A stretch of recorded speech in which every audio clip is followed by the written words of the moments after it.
Mean राशि। जय माता की मित्रों, आज अंतिम पाठ मेष लगन में गुरुदेव का है। द्वादश स्थान में अगर गुरुदेव विराजमान होते हैं मेष राशि में तो आपको कैसा फल प्राप्त हो सकता है, उसके विषय में ही चर्चा करते हैं। तो जैसा कि हम लोग अपनी यात्रा में शुरुआत में जो बातें करते हैं वही बात वापस रिपीट करते हैं और हर बार बोलते भी है कि उसका कारण यही है कि आपको पूर्णतः वो सब बातें याद हो जाए। मीन राशि में 3 नक्षत्र हैं। पूर्वा भाद्रपद का चतुर्थ चरण जिसका स्वामित्व गुरुदेव को खुद को प्राप्त है।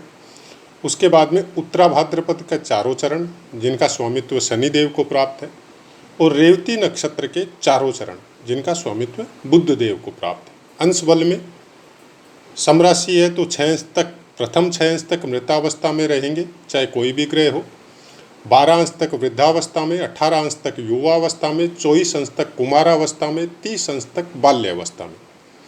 अब आते हैं नवमांश पे। 3.20 डिग्री तक अगर गुरुदेव या कोई भी ग्रह मीन राशि में होते हैं तो वो कर्क नवांश में होते हैं। 6.40 डिग्री तक सिंह नवांश, 10 डिग्री तक कन्या नवांश, 13.20 डिग्री तक तुला नवमांश, 16.40 डिग्री तक वृश्चिक नवमांश, 20 डिग्री तक धनु नवमांश, 23.20 डिग्री तक मकर नवमांश, 26.40 डिग्री तक कुंभ नवमांश और 30 डिग्री तक मीन नवमांश। अब जो स्वामित्व नवमांशों का रहता है देवता जिनको बोला जाता है, तो प्रथम जो रहते हैं जैसे कर्क नवमांश में ये देव नवमांश हो गया आपका। उसके बाद में नेक्स्ट सिंह नवमांश नर नवमांश हो गए और कन्या में अगर 10 डिग्री है तो फिर राक्षस नवमांश में आते हैं। तो ये तीनों रिपीट होते रहते हैं। उसके बाद में वापस देवता आएंगे, वो मैंने इसमें नोट भी कर दिया है सब चीज़, तो आप अपने हिसाब से इसको नोट करके रख सकते हैं या स्क्रीनशॉट करके रख सकते हैं। इसका बताने का कारण यही है कि आपको ये सब चीज़ें याद भी हो जाए और एक ही पाठ में आपको इतनी चीज़ें ज्योतिष के विषय में मिल जाए कि अलग अलग पाठों का न तो अध्ययन करना पड़े और न श्रवण करना पड़े।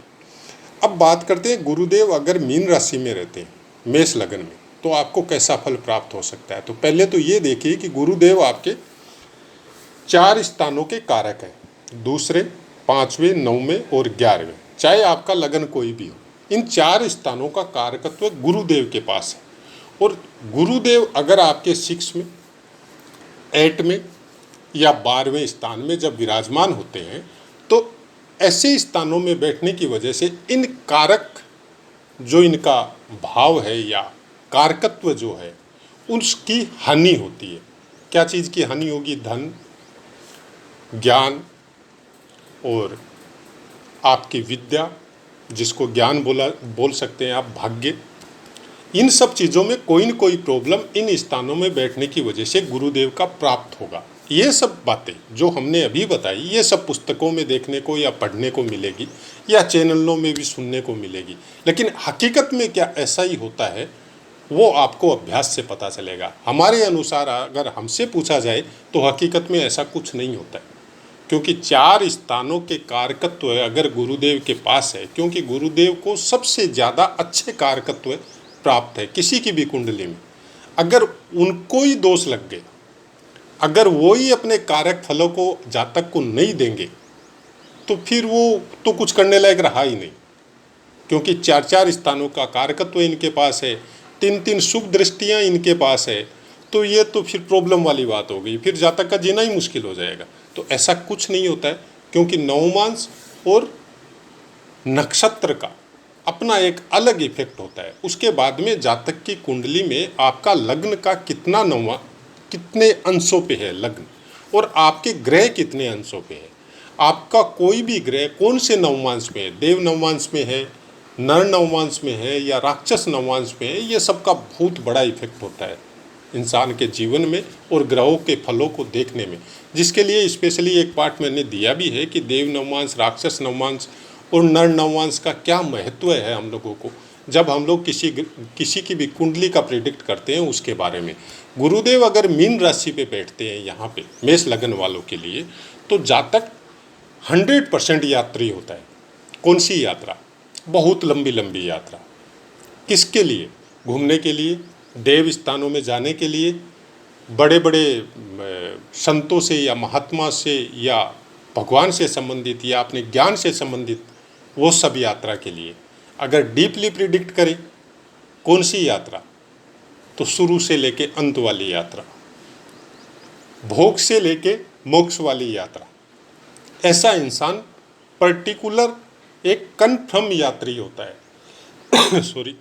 अब वो यात्रा अपने जीवन की जहाँ से शुरू करता है वो अंत तक भगवान के विषय में, ईश्वर के विषय में, अपने धर्म के विषय में, ज्ञान के विषय में, लोगों का भला करने के विषय में, अपने खर्चे भी धार्मिक आयोजन में या धर्म कर्म में या लोगों का भला करने में, ऐसा जातक समाज में सबसे आगे होता है।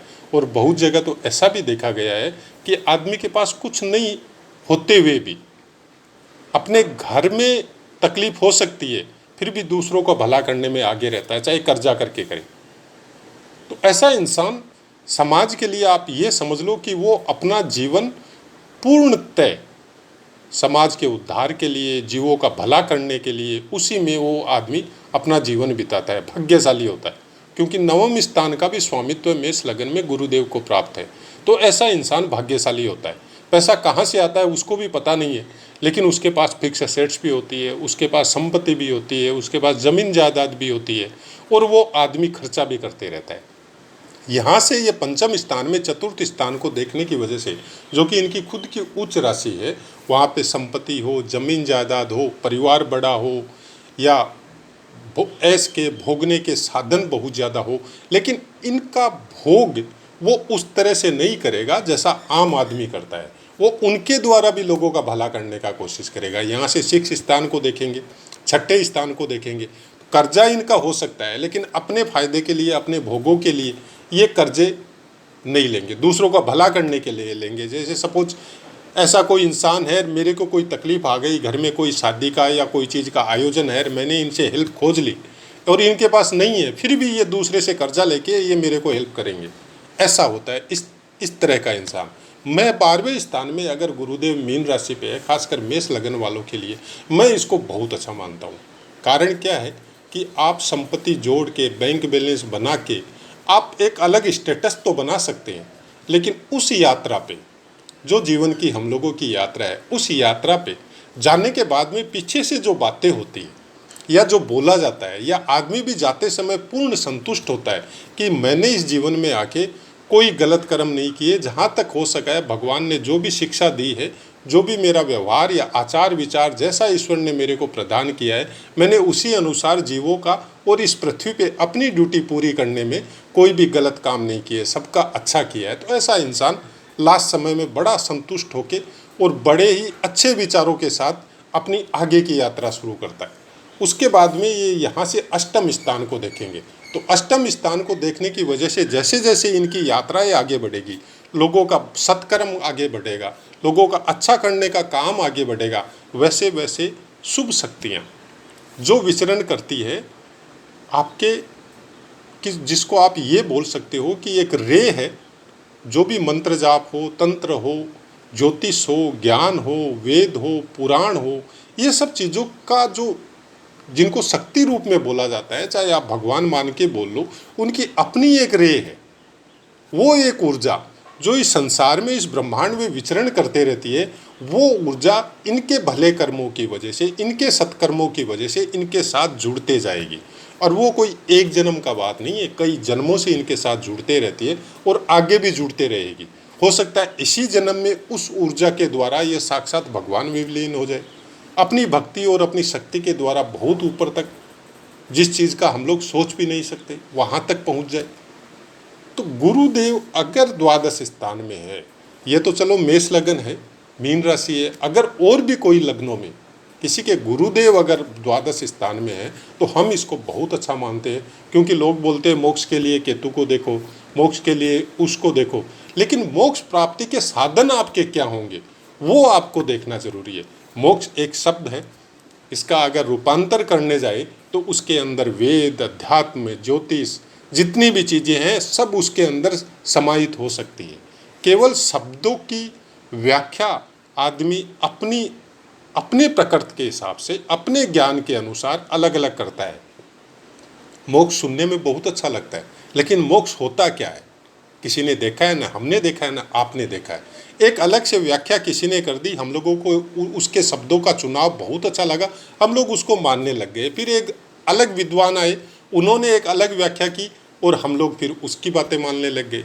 वैसे ही संत महात्माओं ने भी मोक्ष शब्द का अपने अपने ज्ञान के अनुसार अलग अलग रूपांतर किया है, तो वो एक अलग सब्जेक्ट है।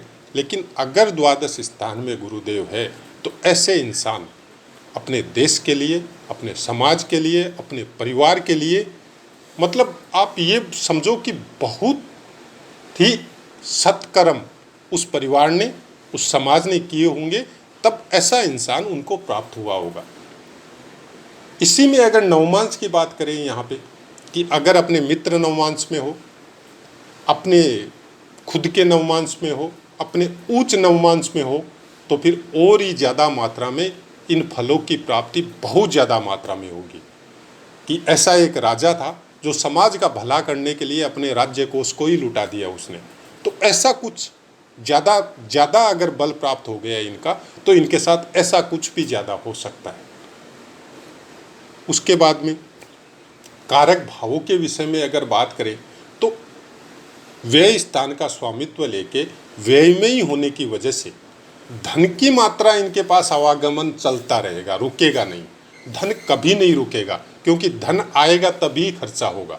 और सबसे बड़ी बात है कि धन आता कहाँ से है उससे मतलब नहीं है, आप खर्चा कौन से रास्ते में करते हो वो सबसे बड़ा मतलब है। और इनका खर्चा सत्कर्मों में होगा, लोगों की भलाई में होगा। तो आशा है मित्रों पाठ पसंद आया होगा। पाठ से संबंधित कोई भी क्वेश्चन है आपका तो आप कमेंट करिए, 100% आपको आंसर मिलेगा। जहाँ तक ईश्वर ने जो ज्ञान दिया है या जो भी पुस्तकों के द्वारा, अपने पूर्वजों के द्वारा जो प्राप्त हुआ है, उसी को सम्मिलित करके आपको बताने की चेष्टा कर रहे हैं। आपको कैसा लग रहा है वो कमेंट ज़रूर करें। अगर आप विजिट करते हैं चैनल में, अगर आप वीडियो सुनते हैं तो उसमें कमेंट ज़रूर करें, हमको भी अच्छा लगेगा। क्योंकि बनाने के लिए, कोई भी वीडियो बनाने के लिए बहुत देर तक बहुत सी चीज़ें देखने के बाद, उसको नोट करने के बाद आपके सामने चैनल में ये बताने की कोशिश करते हैं। और साथ में ये भी कोशिश करते हैं कि हमारे शब्दों के द्वारा ऐसी कोई बातें सुनने वालों के दिमाग में नहीं जाए जिनसे उनका विल पावर डाउन हो। इस चैनल में आपको हमेशा एक ही बात पे ज़्यादा विशेष जोर दिया जाता है कि ग्रहों का फल एक तरफ है और आपका विल पावर अपनी एक तरफ है। अगर आपके अंदर विल पावर बहुत अच्छा है, आपके कर्मों की वजह से विल पावर आपका बहुत स्ट्रोंग है, तो ग्रहों के फल भी आप भोग के गिरेंगे नहीं, डिगेंगे नहीं, फिर खड़े होंगे और फिर अपनी यात्रा को आरंभ करेंगे। तो ऐसा ही कुछ चैनल में भी यही बताने का कोशिश है कि किसी भी बात को, किसी भी एक ग्रह को लेके कभी भी डिसबैलेंस अपने को मत कीजिए। क्योंकि 9 के 9 ग्रह हैं और 9 के 9 ग्रह की प्रिडिक्शन भी अलग अलग लेवल पे अलग अलग रूपों में की जाती है। स्थान बल हो, दिग्बल हो, उच्च बल हो, नीच बल हो, स्थान के हिसाब से, नवमांश के हिसाब से, वरक कुंडलियों के हिसाब से, दशा महादशा के हिसाब से बहुत डीप प्रिडिक्शन करने के बाद में कुछ समझ में आता है। तो कभी भी एक ग्रह को लेके अपने दिमाग को डिस्टर्ब कभी नहीं करना चाहिए। और सीखने के पर्पज़ से जो वीडियो हम डाल रहे हैं उसको प्रिडिक्शन के तौर पे मत लीजिए। ये हमारी आप सबसे रिक्वेस्ट है। अब अपनी वाणी को विराम देते और आपसे आज्ञा लेते। जय माता।